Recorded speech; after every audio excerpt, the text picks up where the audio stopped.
Bismillahirrahmanirrahim. Assalamualaikum warahmatullahi wabarakatuh.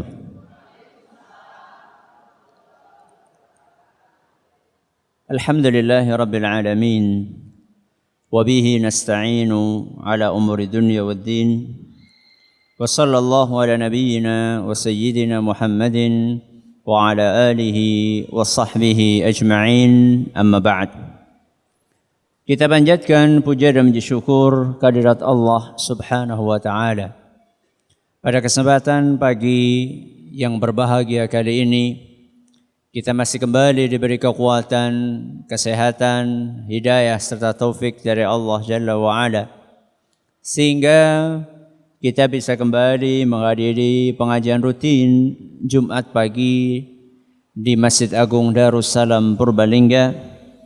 Kita berharap semoga Allah Subhanahu wa taala berkenan untuk melimpahkan kepada kita semuanya ilmu yang bermanfaat sehingga bisa kita amalkan sebagai bekal untuk menghadap kepada Allah Jalla wa Ala. Amin.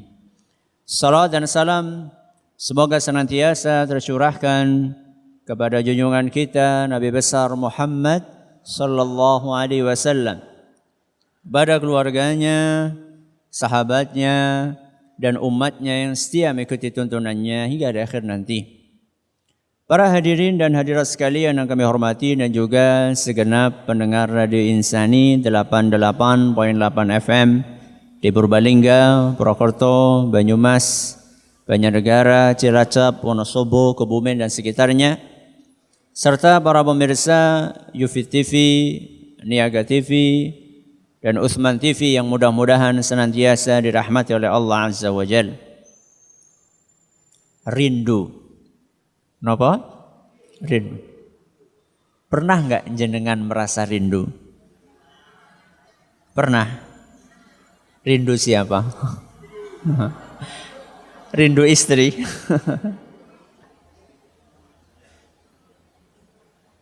Apa itu rindu? Ya. Rindu adalah sebuah perasaan sangat ingin dan berharap benar terhadap sesuatu. Dan biasanya perasaan rindu ini muncul ketika kita lama tidak bertemu dengan seseorang yang sangat kita sayangi. Suami berpisah dengan istrinya lama, maka dia pun rindu. Orang tua lama berpisah dengan anaknya, maka dia pun rindu. Apakah perasaan rindu ini boleh? Boleh. Dan sangat manusiawi. Yang penting tidak berlebihan. Berlebihan niku pripun? Nganti orang mangan, nganti orang ngombe, suwe-suwe ora ambekan. Selama perasaan itu proporsional, tidak masalah. Tapi yang jadi pertanyaan, pernahkah kita rindu kepada yang sangat sayang kepada kita? Bahkan kita tidak bisa hidup tanpa kasih sayang darinya.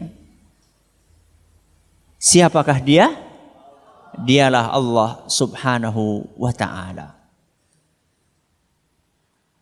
Kenapa kita perlu rindu kepada Allah?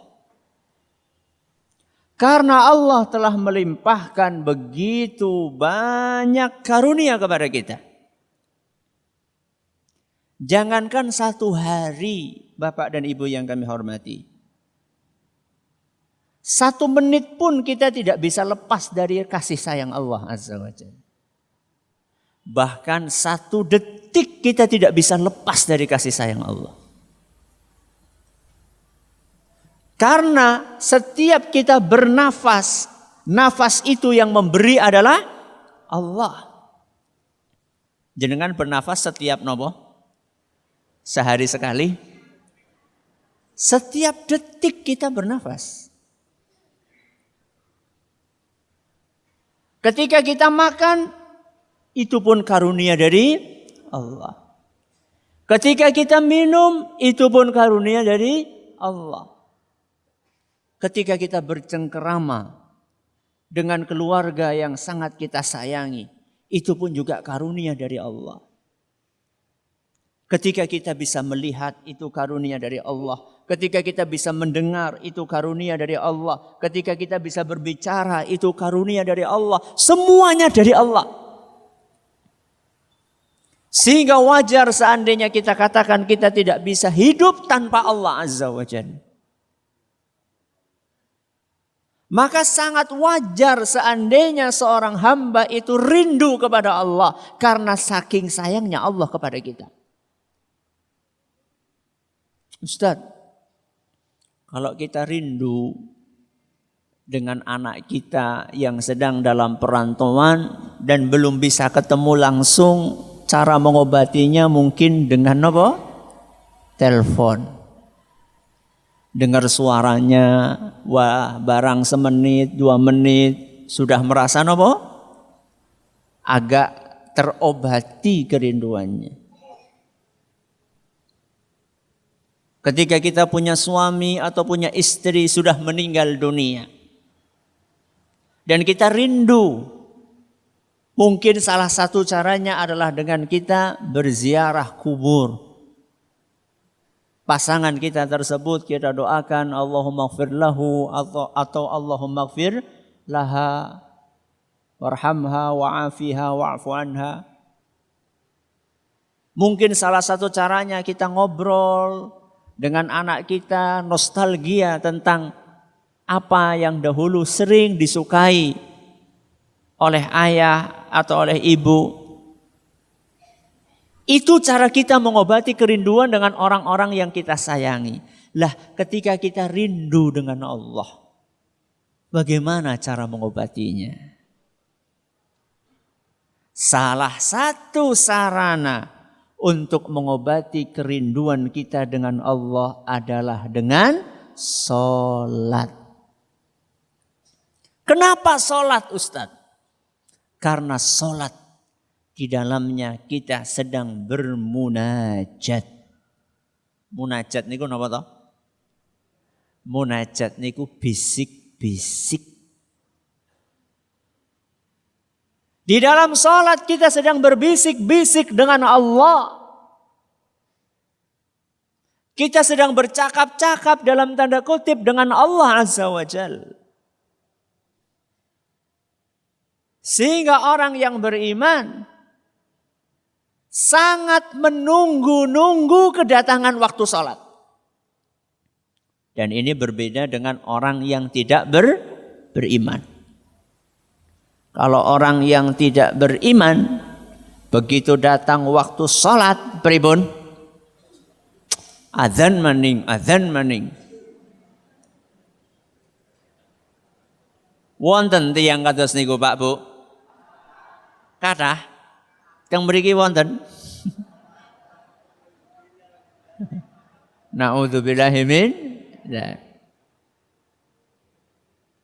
Dalam Sahih Bukhari dan Muslim, ketika Rasulullah sallallahu alaihi wasallam menceritakan tentang salah satu di antara 7 golongan yang mendapatkan naungan Allah di padang mahsyar, rajulun qalbuhu mu'allaqun bil masajid.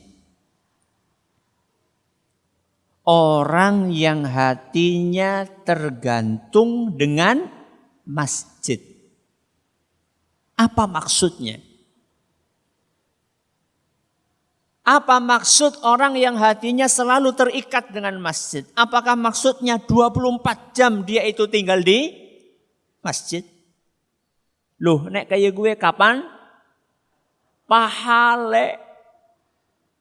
Kapan bekerjanya? 24 jam tinggal di masjid, kecuali saat i'tikaf, itu lain masalah. Tapi ya apa i'tikaf terus?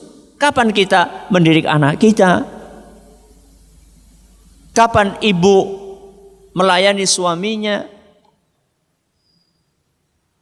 Maksud dari hadis orang yang hatinya selalu terikat dengan masjid, maksudnya adalah selalu merindukan masjid. Walaupun dia pulang ke rumah, hatinya ini tetap gumantung kepada masjid. Selalu menunggu-nunggu kapan datangnya waktu sholat. Begitu selesai sholat subuh, ya Allah suwe temen ya, ora zuhur. Begitu selesai sholat zuhur, dia menunggu-nunggu, menanti-nanti kapan ya datangnya waktu sholat asar. Begitu asar selesai, dia menunggu-nunggu kapan datangnya waktu maghrib. Maghrib selesai, dia nunggu-nunggu kapan datang waktunya isya. Begitu seterusnya. Kenapa dia kangen dengan masjid? Karena ketika dia masuk masjid, dia sholat, dia sedang berdua-duaan dengan Allah Azza wa Jalla. Dia merasa nyaman dan terhibur dengan sholatnya. Dan itulah yang digambarkan oleh Nabi kita Muhammad sallallahu alaihi wasallam. Dalam sebuah hadis yang diriwayatkan oleh Imam An-Nasa'i. Dan hadis ini nyatakan sahih oleh Imam Al-Hakim, Imam Ad-Diya Al-Maqdisi dan Syekh Al-Albani. Rasulullah sallallahu alaihi wasallam bersabda, "Ju'ilat qurratu 'aini fis shalah." Hiburanku adalah sholat. Coba angkat tangan yang hiburannya sholat. Alhamdulillah. Ya mawi-mawi Ustadz, ana sing hiburane sinetron. Ana sing hiburane badminton. Ana sing hiburane mancing.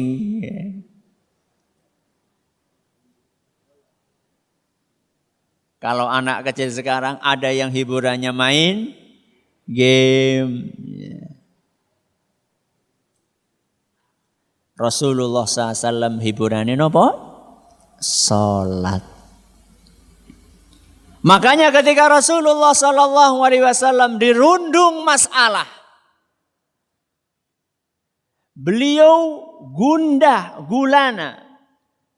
Kalau bahasa anak muda sekarang apa? Galau. Fazi'a ila shalah. Maka beliau cepat sholat. Begitu sholat, masalah-masalah tersebut lupa. Seakan-akan masalah itu hilang. Jenengan pernah nggak asyik ngobrol sama orang yang jenengan sayangi? Pernah nggak? Pernah. Ketika jenengan ngobrol asyik dengan yang jenengan sayangi itu, sampai lupa apa? Sampai lupa waktu. Ya. Yang lain-lainnya itu terlupakan. Seorang mukmin ketika dia sedang sholat,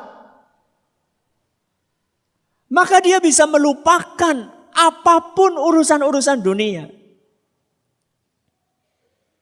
Angel apa mboten? Angel kok. Nabi sholat, Allahu Akbar, klotak, meong. Apa?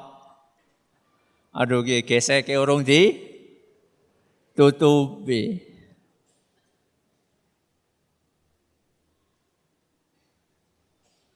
Banyak orang mengeluh, kenapa saya gak bisa khusyuk dalam sholat? Salah satu penyebabnya adalah karena kita belum menikmati sholat kita. Sementara ini sholat yang kita lakukan ini sering kita anggap sebagai beban.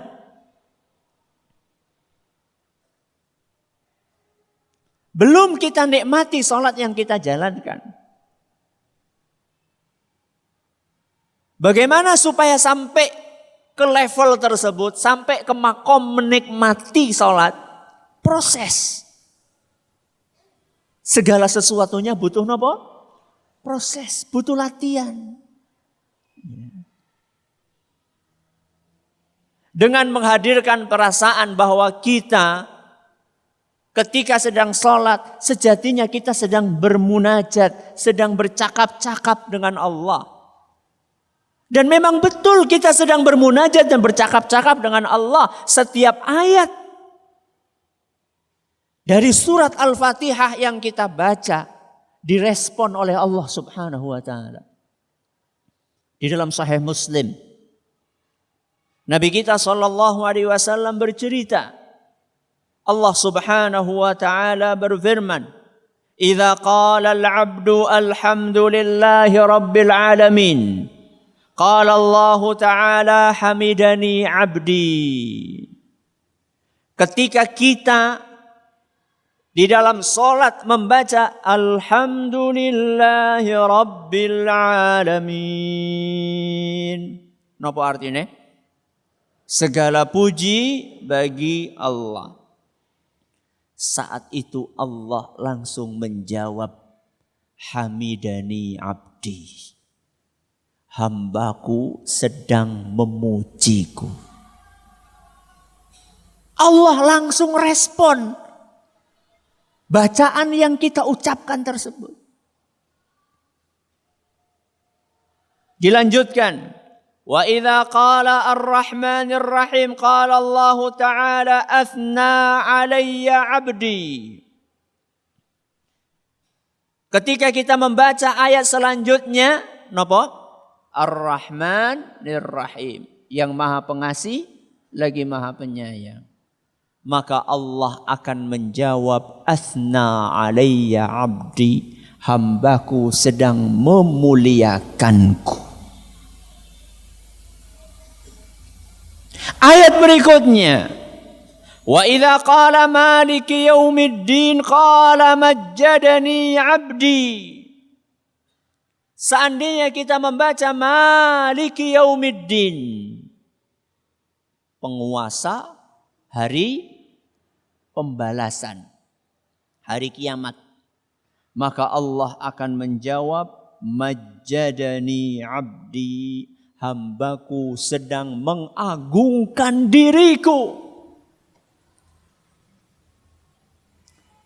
Ayat selanjutnya, wa idza qala iyyaka na'budu wa iyyaka nasta'in. Ketika kita membaca ayat iyyaka na'budu wa iyyaka nasta'in, apa artinya? Hanya kepadamu ya Allah kami beribadah dan hanya kepadamu kami minta pertolongan. Allah akan menjawab, hadza baini wa baina 'abdi wa li 'abdi ma sa'al. Ini adalah urusan antara aku dan hambaku. Dan apapun yang diminta oleh hambaku akan kuberi. Allahu Akbar. Ini janji dari siapa? Dari Allah Subhanahu wa ta'ala. Karena hamba tersebut sudah mengaku bahwa dia tidak punya sesembahan kecuali Allah. Tidak punya tempat minta pertolongan kecuali Allah.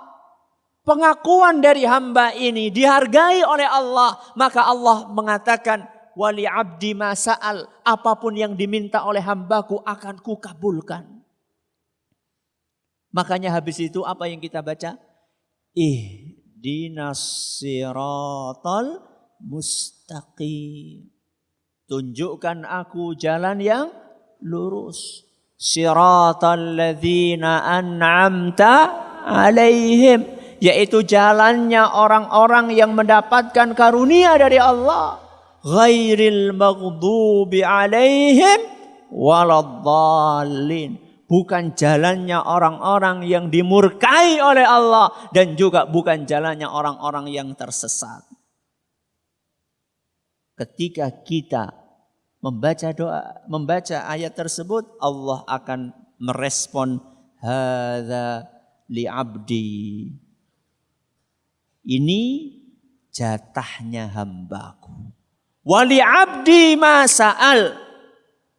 Dan hambaku akan kuberi sesuai dengan permintaannya.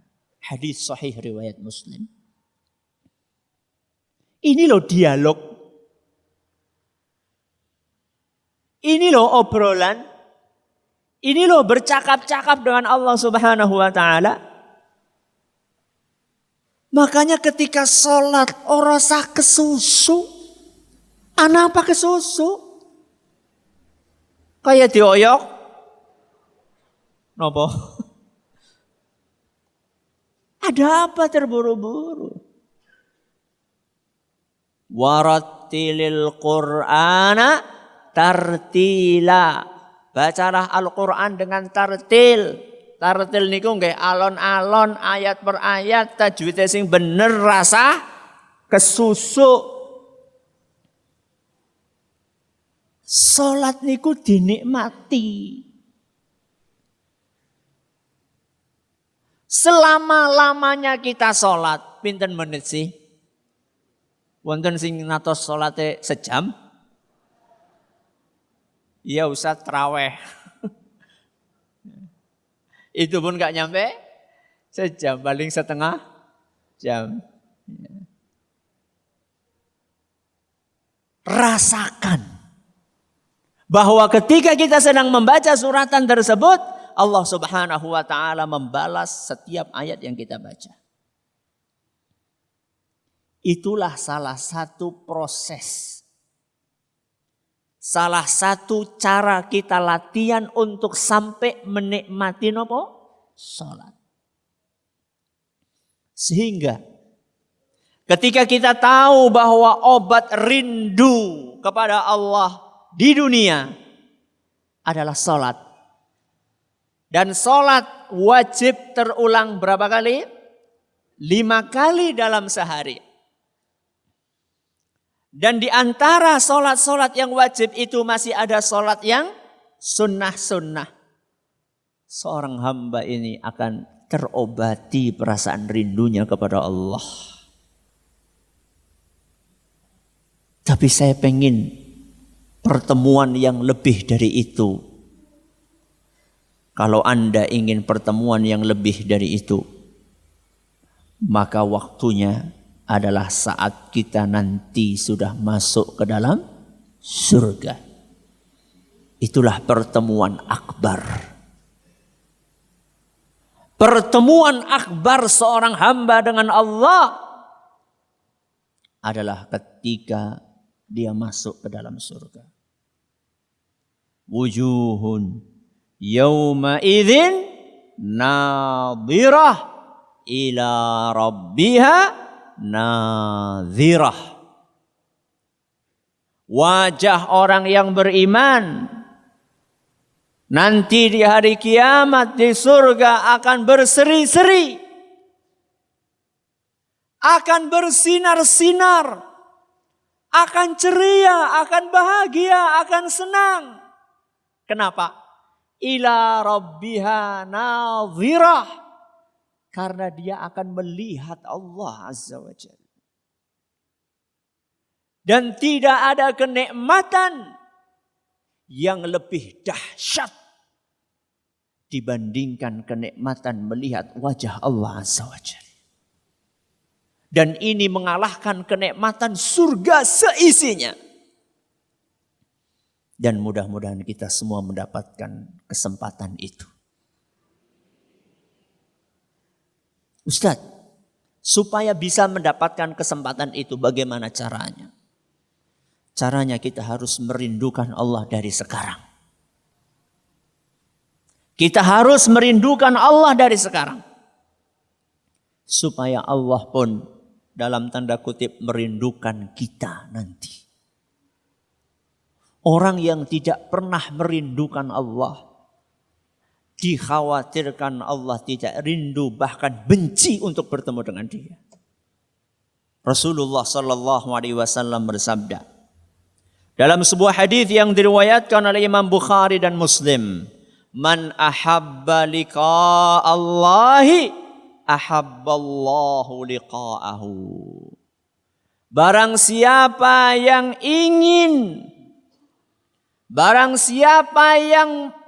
menyukai perjumpaan dengan Allah, maka Allah pun akan menyukai perjumpaan dengannya. Jadi kalau kita rindu ketemu sama Allah, Allah pun akan apa? Rindu ketemu dengan kita. Sebaliknya, wa man kariha liqa Allahi karihallahu liqa'ahu. Barang siapa yang benci, tidak suka ketemu dengan Allah, maka Allah pun tidak suka dan benci ketemu dengan orang tersebut. Na'udzubillahi min dzalik.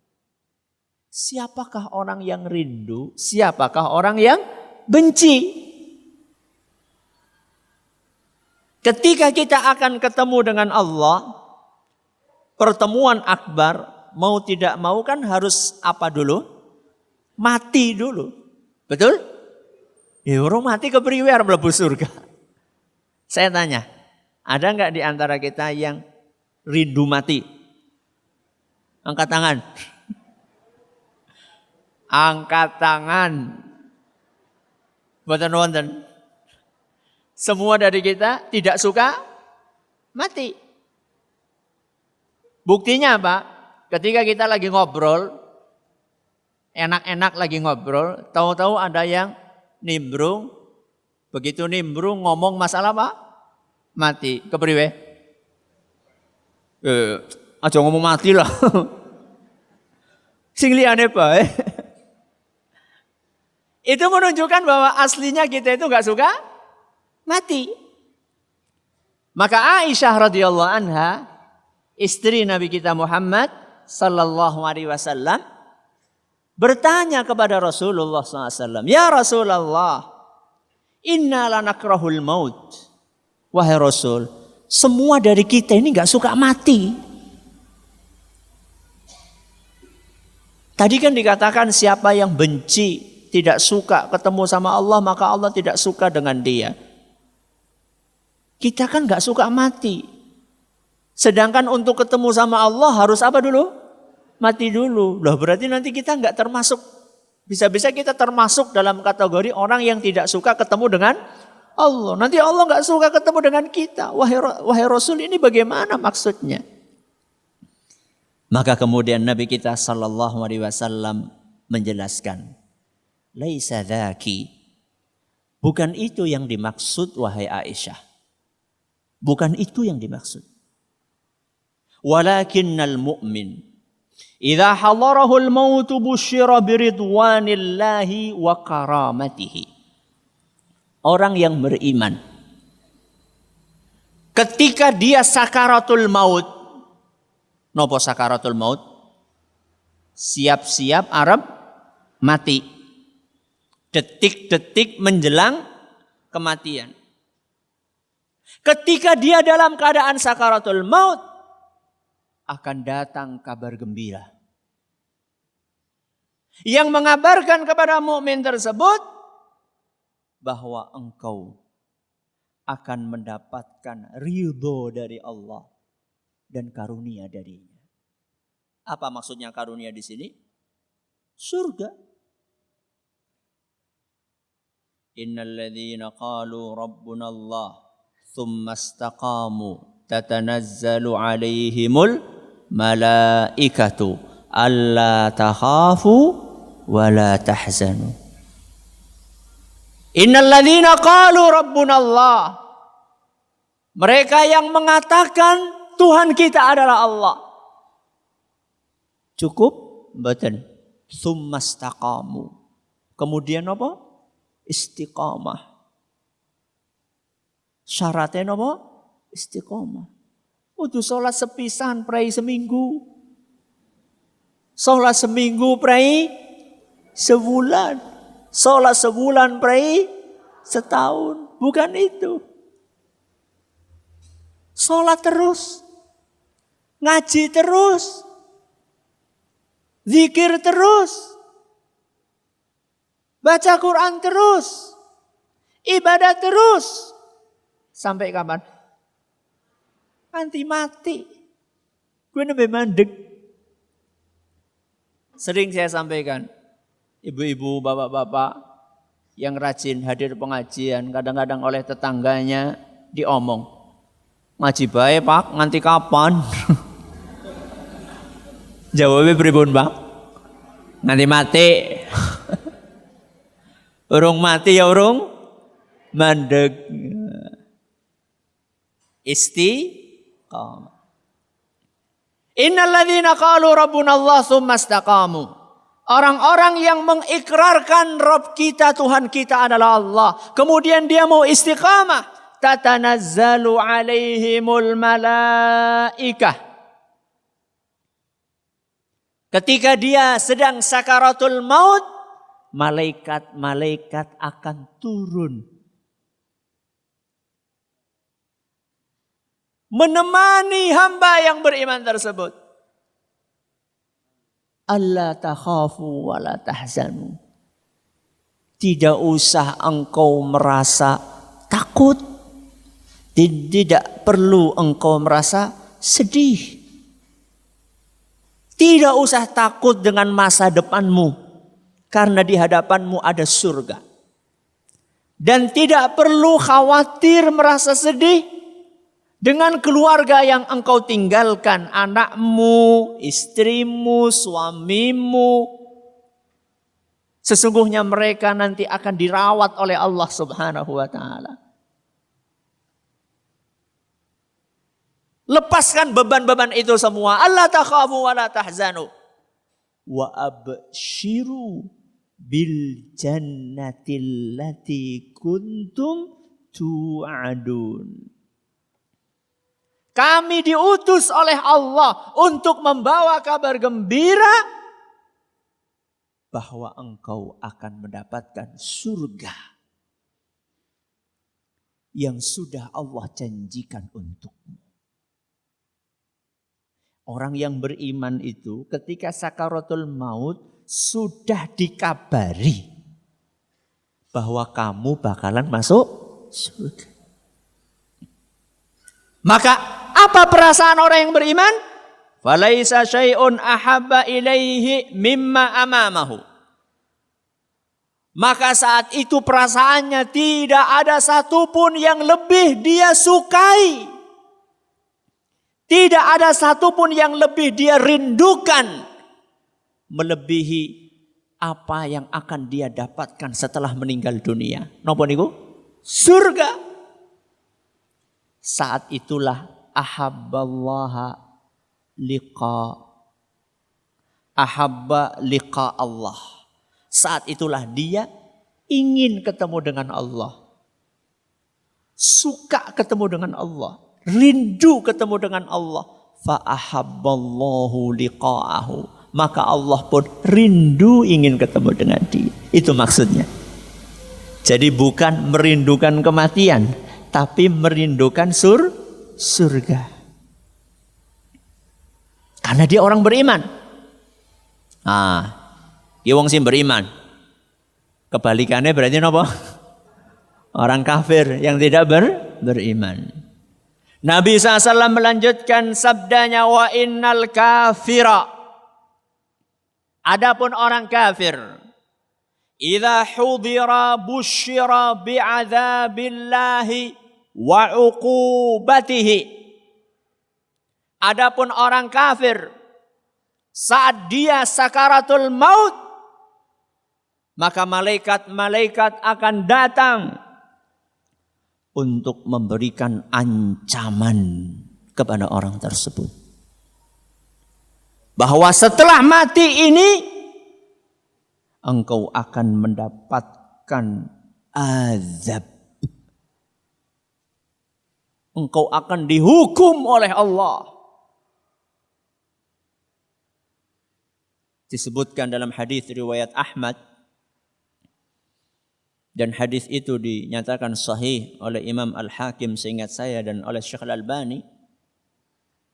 bahwa malaikat-malaikat itu berwajah hitam kelam.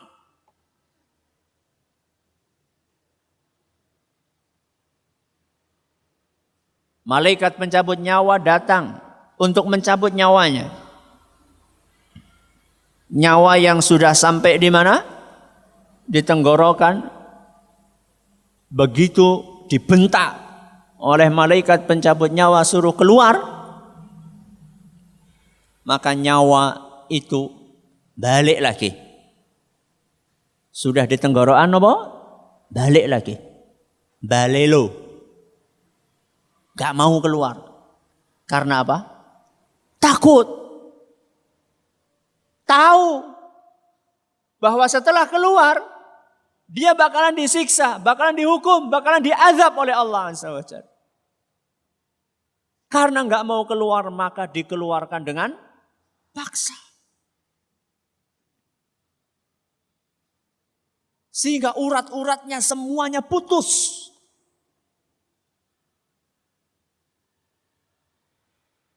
Dalam kondisi ketakutan seperti itu, maka apa perasaan yang muncul di dalam hatinya? Falaisa syai'un akraha ilaihi mimma amamahu. Tidak ada sesuatu yang lebih dia benci dibandingkan apa yang akan menimpanya setelah dia mati. Napa niku? Azab. Dia tahu bahwa setelah keluar nyawanya ini dia bakalan diazab oleh Allah Subhanahu wa taala di kuburan sebelum nanti di neraka. Di kuburan sudah mulai disiksa, apalagi di neraka. An-naru yu'raduna 'alaiha ghuduwan wa 'ashiyya. Fir'aun dan bala tentaranya sekarang ini sedang disiksa oleh Allah setiap hari siang malam. Wa yauma taqumus sa'atu adkhilu ala fir'auna asyaddal 'adzab. Nanti kalau hari kiamat maka Allah akan berfirman, masukkan Fir'aun dan bala tentaranya ke dalam siksaan yang lebih berat. Berarti sekarang sudah disiksa atau belum? Sudah. Berapa tahun disiksa? Mulai dari Fir'aun mati.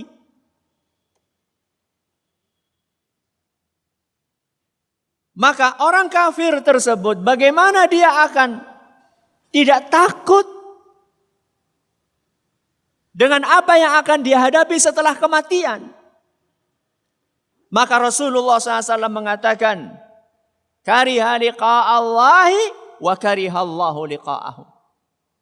Maka orang kafir tersebut pun benci ketemu dengan Allah. Kenapa benci? Karena dia tahu bahwa dia akan disiksa. Maka Allah pun benci ketemu dengan dia. Itu maksud dari hadis yang disampaikan oleh Rasulullah SAW. Maka bagaimana supaya kita bisa dirindukan oleh Allah Subhanahu wa ta'ala? Caranya, rindukan Allah. Jenengan rindu Allah napa mboten? Buktine napa? Nah, gue kudu wonten napa? Kudu wonten buktine. Nah, nek masalah ngaku rindu ya kabeh-kabeh rindu. Tapi kan harus ada buktinya. Buktinya apa? Salat. Salatnya bepek apa? Bolong-bolong. Insya Allah Ustadz berusaha untuk istiqamah. Mudah-mudahan kita termasuk hamba-hamba Allah yang dirindukan untuk bertemu dengannya. Wallahu ta'ala a'lamu bissawab. Ada pertanyaan? Silahkan bisa disampaikan.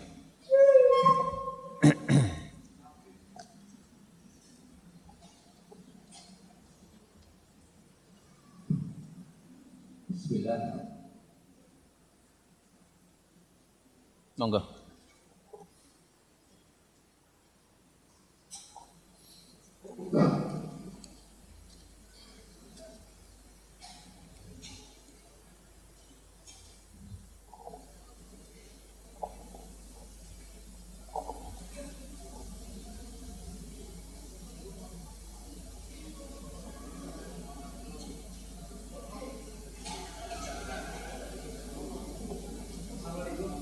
Waalaikumsalam warahmatullahi wabarakatuh.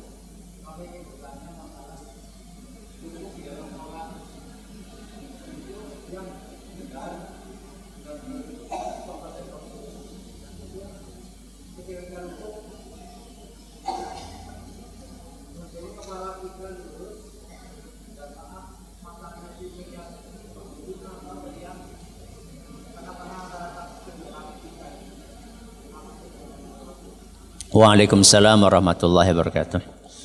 Terima kasih atas pertanyaannya. Ketika kita sedang ruku, kepala kita itu lurus atau agak dengak sedikit. Kenapa kok ada pertanyaan ini? Karena pandangan mata ketika sholat itu kan terarah ke tempat sujud. Lah kalau kita posisinya ruku, kepala kita lurus, mata kita kemana? Lurus dengan kepala kita. Apakah itu tempat sujud kita? Apa kita harus kepalanya agak dongak sedikit supaya matanya bisa ngelihat ke tempat kepala kita meletakkan kepala kita? Jawabannya lurus. Dan tidak didongakkan. Didongakkan itu napa toh? Boten diangkat. Tidak diangkat juga orang dingkluk. Tapi napa? Lurus. Loh, terus bagaimana? Katanya dalam sholat kita disuruh melihat tempat sujud. Tempat sujud itu bukan cuma tempat kepala.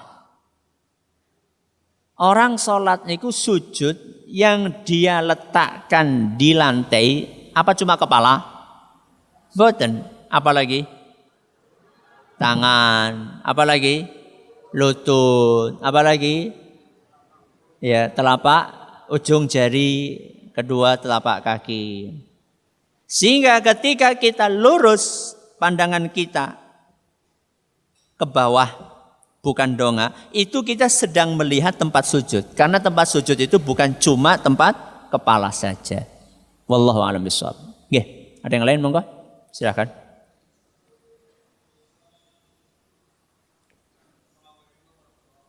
Waalaikumsalam warahmatullahi wabarakatuh.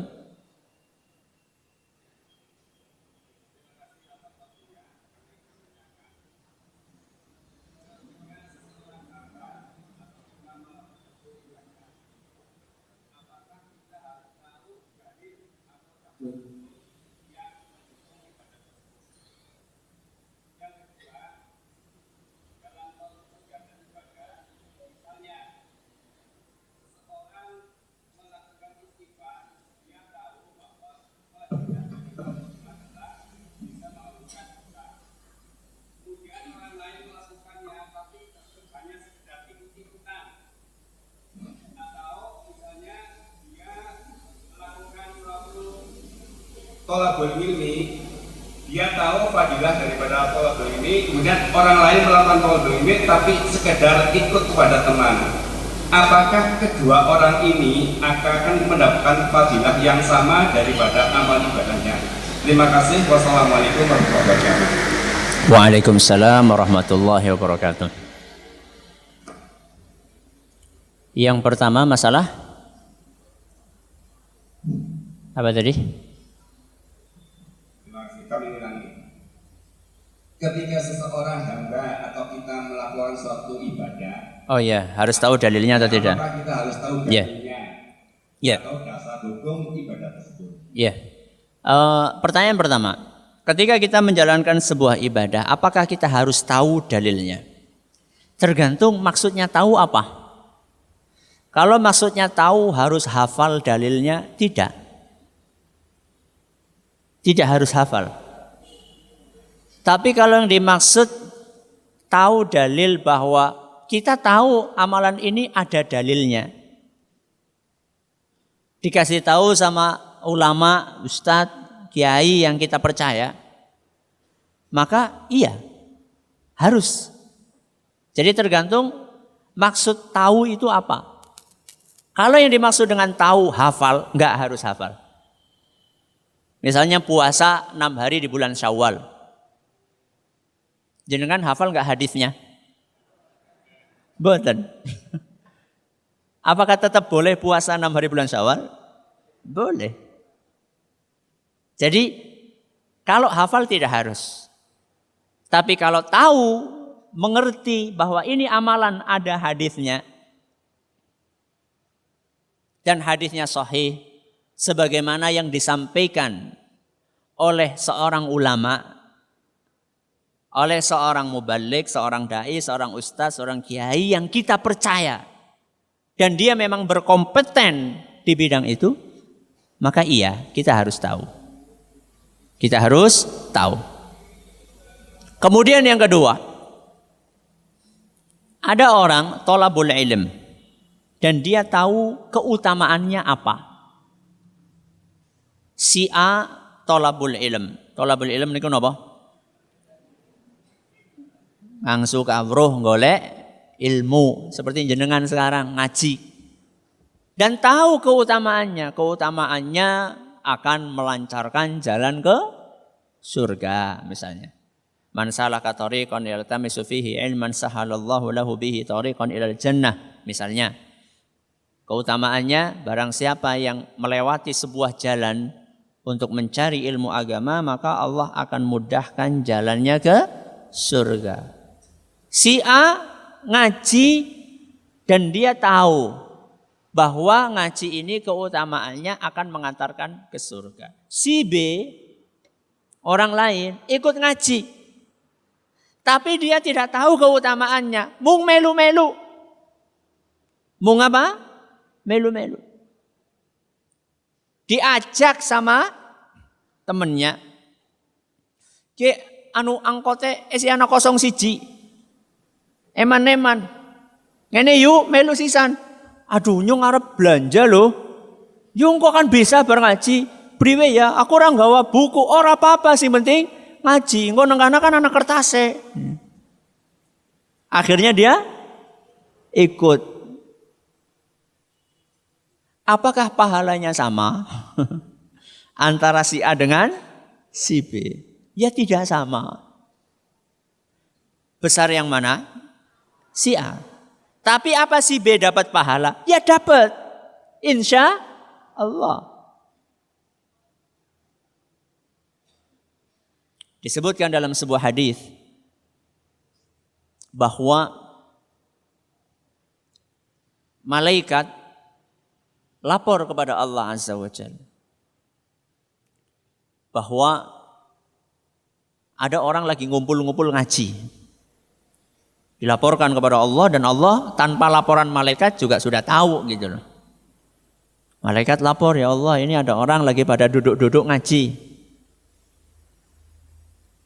Maka Allah pun berfirman, "Ushidukum anni qad ghafartu lahum." Wahai para malaikatku, kalian jadi saksi ya. Orang yang pada ngaji itu semuanya sudah aku ampuni dosanya. Masya Allah. Ini salah satu keutamaan ngaji. Diampuni apa? Dosa-dosanya. Kemudian malaikat lapor lagi kepada Allah. Ya Allah, dari sekian orang yang banyak ngaji itu, ada satu orang yang dia ini tidak sengaja hadir di situ. Tidak sengaja hadir di situ. Mungkin dia lagi lewat. Kemudian kayak jadi rame temen dia motor akeh temen ana suara apa kayak. Apa ana bagi-bagi sembako apa ya? Maka dia pun ikut apa? Ngaji di situ. Ya Allah, ini ada satu orang, dia nggak sengaja hadir ke situ. Masa juga akan mendapatkan ampunan? Masa juga akan diampuni? Wong nggak sengaja kok. Apa kata Allah Subhanahu wa taala? Apa firman Allah Azza wa Jalla?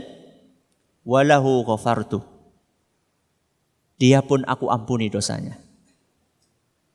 Humul qaum la yashqa bihim jalisuhum. Mereka adalah sekelompok orang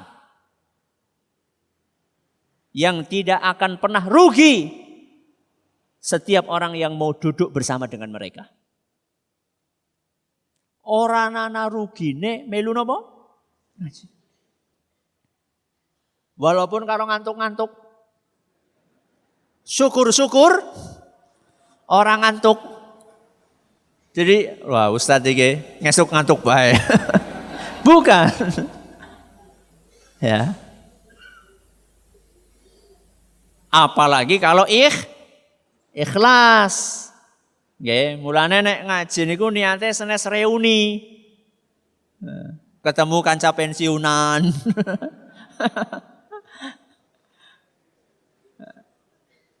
Gak usah diniati jenengan arep ketemu. Ya. Gak usah diniati arep reuni, bakalan apa? Reuni ketemu. Ya. Yang paling penting niku niate ikhlas lillahi ta'ala. Mudah-mudahan bermanfaat. Terima kasih atas perhatiannya. Mohon maaf atas segala kurangannya. Kita tutup dengan baca Subhanakallahumma wa bihamdika asyhadu an la ilaha illa anta astaghfiruka wa atubu ilaik. Wassalamualaikum warahmatullahi wabarakatuh.